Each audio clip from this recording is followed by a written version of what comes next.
حدیث نمبر 336۔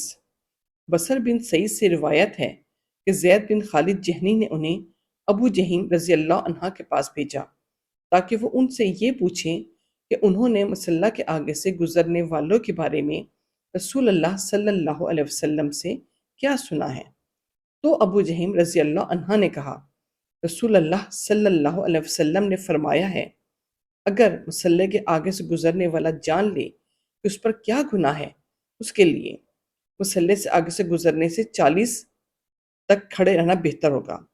ابو نضر سالم کہتے ہیں، مجھے نہیں معلوم کہ انہوں نے 40 دن کہا یا 40 مہینے کہا یا 40 سال۔ امام ترمذی کہتے ہیں، ابو جہیم رضی اللہ عنہ کی حدیث حسن صحیح ہے۔ اس باب میں ابو سعید خدری، ابو ہریرہ، ابن عمر اور عبداللہ بن عمر رضی اللہ عنہم سے بھی احادیث آئی ہیں۔ نبی اکرم صلی اللہ علیہ وسلم سے یہ بھی مروی ہے کہ آپ نے فرمایا، تم میں سے کسی کا 100 سال کھڑے رہنا اس بات سے بہتر ہے کہ وہ اپنے بھائی کے سامنے سے گزرے اور وہ نماز پڑھ رہا ہو۔ اہل علم کے نزدیک عمل اسی پر ہے۔ ان لوگوں نے نمازی کے آگے سے گزرنے کو مکروہ جانا ہے، لیکن ان کی یہ رائے نہیں کہ آدمی کی نماز کو باطل کر دے گا۔ حدیث نمبر 337۔ عبداللہ بن عباس رضی اللہ عنہما سے روایت ہے کہ میں ایک گدھی پر اپنے بھائی فضل رضی اللہ عنہ کے پیچھے سوار تھا۔ ہم آئے اور نبی اکرم صلی اللہ علیہ وسلم منع میں صحابہ کو نماز پڑھا رہے تھے۔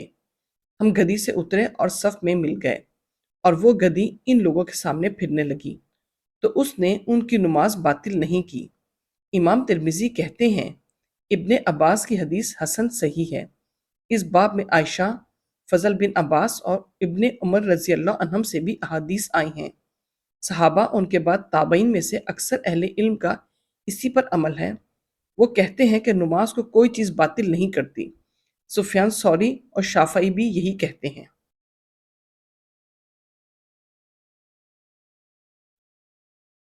حدیث نمبر 338۔ ابو ذر رضی اللہ عنہ کہتے ہیں کہ رسول اللہ صلی اللہ علیہ وسلم نے فرمایا، جب آدمی نماز پڑھے اور اس کے سامنے کجاوے کی آخری لکڑی کہا یا کجاوے کی بیچ کی لکڑی کی طرح کوئی چیز نہ ہو تو کالے کتے، عورت اور گدھے کے گزرنے سے اس کی نماز باطل ہو جائے گی۔ میں نے ابو ذر سے کہا، لال اور سفید کے مقابلے میں کالے کی کیا خصوصیت ہے؟ انہوں نے کہا، میرے بھتیجے، تم نے مجھ سے ایسے ہی پوچھا ہے جیسے میں نے رسول اللہ صلی اللہ علیہ وسلم سے پوچھا تھا۔ تو آپ نے فرمایا، کالا کتا شیطان ہے۔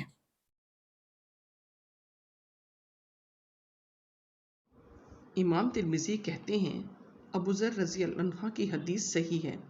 اس باب میں ابو سعید خدری، حکم بن عمرو بن غفاری، ابو ہریرہ اور انس رضی اللہ عنہم سے بھی احادیث آئی ہیں۔ بعض اہل علم اسی طرف گئے ہیں۔ وہ کہتے ہیں کہ گدھا، عورت اور کالا کتا نماز کو باطل کر دیتا ہے۔ احمد بن جنبل کہتے ہیں، مجھے اس میں کوئی شک نہیں کہ کالا کتا نماز باطل کر دیتا ہے، لیکن گدھے اور عورت کے سلسلے میں مجھے کچھ تذبذب ہے۔ اسحاق بن راہیہ کہتے ہیں، کالے کتے کے سوا کوئی اور چیز نماز باطل نہیں کرتی۔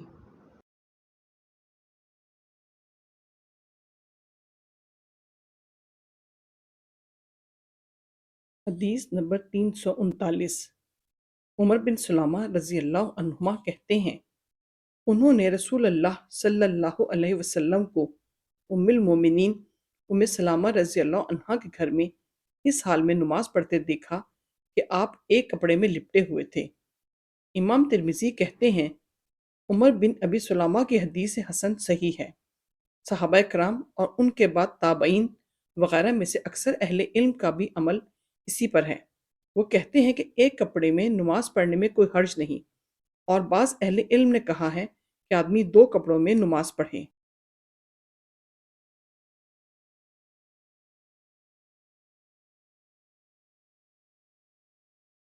حدیث نمبر 340۔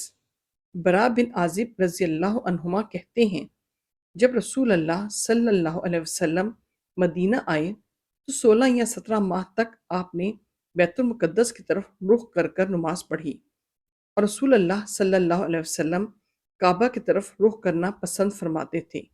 تو اللہ تعالیٰ نے مسجد الحرام، ترجمہ: ہم آپ کے چہرے کو بار بار آسمان کی طرف اٹھتے ہوئے دیکھ رہے ہیں، اب ہم آپ کو اس قبلہ کی جانب متوجہ کریں گے جس سے آپ خوش ہو جائیں، اب آپ اپنا رخ مسجد الحرام کی طرف پھیر لیجئے، نازل فرمائی۔ تو آپ نے اپنا چہرہ کعبے کی طرف پھیر لیا، اور آپ چاہتے بھی یہی تھے۔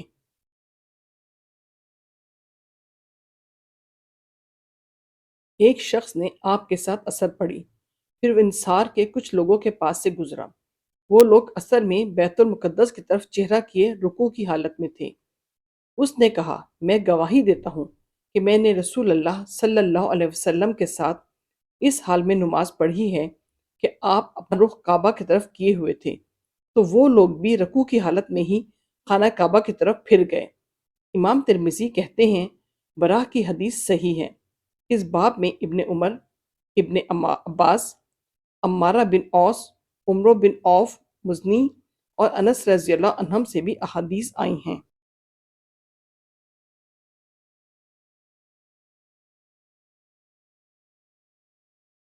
حدیث نمبر 344۔ ابو ہریرہ رضی اللہ عنہ سے روایت ہے کہ نبی اکرم صلی اللہ علیہ وسلم نے فرمایا، مشرق، پورب اور مغرب پچھم کے درمیان جو ہے وہ سب قبلہ ہے۔ امام ترمذی کہتے ہیں، یہ حدیث صحیح ہے۔ کئی صحابہ سے مروی ہے کہ مشرق اور مغرب کے درمیان جو ہے سب قبلہ ہے۔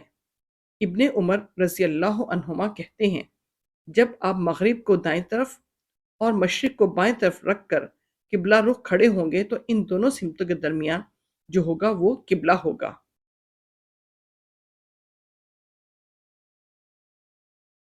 ابن مبارک کہتے ہیں، مشرق و مغرب کے درمیان جو ہے سب قبلہ ہے، یہ اہل مشرق کے لیے ہیں، اور عبداللہ بن مبارک نے اہل مرو کے لیے بائیں طرف جھکنے کو پسند کیا ہے۔